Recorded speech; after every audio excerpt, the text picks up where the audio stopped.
Mến chào quý vị và các bạn đang quay trở lại với kênh của chúng tôi. Rất vui được đồng hành cùng quý vị với nội dung Quân AP cuối cùng cũng xác nhận tình cảm với vợ yêu 14 năm. Ca sĩ Quân AP cuối cùng đã chính thức xác nhận mối quan hệ tình cảm với bạn gái lâu năm tên Lê Khanh, người được biết đến là mối tình đầu của anh từ thời còn học lớp 9. Trong suốt nhiều năm, cả hai được khán giả và thám tử mạng theo dõi sát sao khi thường xuyên xuất hiện cùng bên nhau trong các hoạt động biểu diễn, du lịch cũng như cuộc sống hàng ngày. Gần đây, cặp đôi tiếp tục bị phát hiện cùng nhau đi du lịch tại Trung Quốc khi đã cùng check-in tại một địa điểm.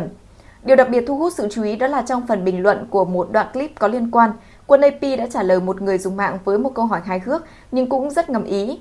Tại ngồi không thẳng lưng, nhìn lưu gù quá, ám chỉ hình ảnh Lê Khanh. Đây được xem như là lần đầu tiên nam ca sĩ 9X công khai xác nhận tình cảm. Sau rất nhiều lần úp mở nhưng vẫn giữ kín danh tính của bạn gái, trong dịp Tết Nguyên đán vừa qua, Quân AP gây chú ý khi đăng tải loạt hình ảnh về chuyến trở về quê nhà để sum họp cùng gia đình dịp Tết. Sau đó, Lê Khanh cũng chia sẻ những bức ảnh với khung cảnh tương tự, khiến cho nhiều người tin rằng cô cũng đã có mặt ở trong dịp này dù không chụp chung khung hình cùng với Quân AP. Thêm vào đó thì Lê Khanh còn đăng tải những hình ảnh thân thiết bên chị gái ruột của nam ca sĩ, phần nào khẳng định mối quan hệ rất gắn bó mật thiết giữa cô cùng với gia đình Quân AP. Mối quan hệ của Quân AP và Lê Khanh từng trở thành đề tài bàn tán rôm rả trên khắp mạng xã hội hồi tháng 10 năm 2024, thậm chí xuất hiện nghi vấn hai người đã từng bí mật có con chung.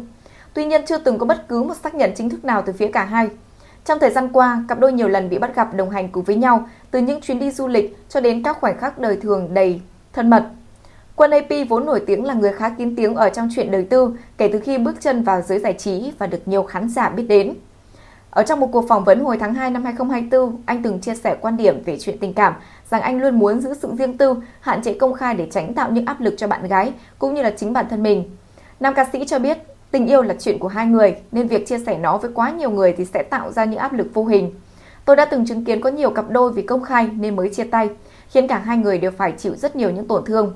Vì thế nếu một vài tháng hay là một vài năm nữa có người yêu, tôi chắc chắn sẽ giấu đi danh tính của cô ấy ở trước truyền thông để tránh gây phức tạp cho cả hai bên.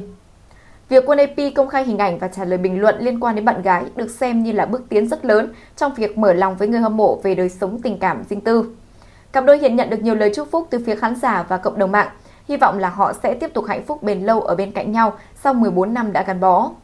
Từ mối tình đầu thuở học trò cho đến hiện tại thì hành trình tình cảm của Quân AP và Lê Khanh đã trải qua rất nhiều những năm tháng âm thầm và bền bỉ.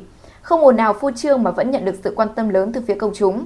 Sự kín đáo và tinh tế trong cách mà họ gìn giữ tình cảm cũng phần nào giúp duy trì được sự mặn nồng, bền vững hiếm có trong showbiz ngày nay. Ca sĩ Quân AP cuối cùng đã chính thức xác nhận mối quan hệ tình cảm với bạn gái lâu năm Lê Khanh, người luôn được biết đến là mối tình đầu của anh từ thời còn học lớp 9, học cấp 2. Câu chuyện tình yêu bền bỉ kéo dài suốt 14 năm này đã từng khiến không ít khán giả tò mò và theo dõi sát sao, bởi suốt thời gian dài, cả hai đều giữ thái độ rất kín tiếng trong đời tư. Tuy nhiên thì những dấu hiệu đồng hành ở trong các hoạt động thường ngày và cả những chuyến đi chung đã khiến cho họ trở thành tâm điểm bàn luận từ phía của cộng đồng mạng. Cả Lê Khanh và Quân AP quen nhau khi còn là những học sinh trung học và cả hai bắt đầu mối quan hệ khi mà Quân AP học vào lớp 9. Tình cảm thuở học trò ấy kéo dài và phát triển qua nhiều năm tháng, từ lúc nam ca sĩ còn chưa nổi tiếng đến khi đã trở thành một nghệ sĩ được đông đảo khán giả biết tới.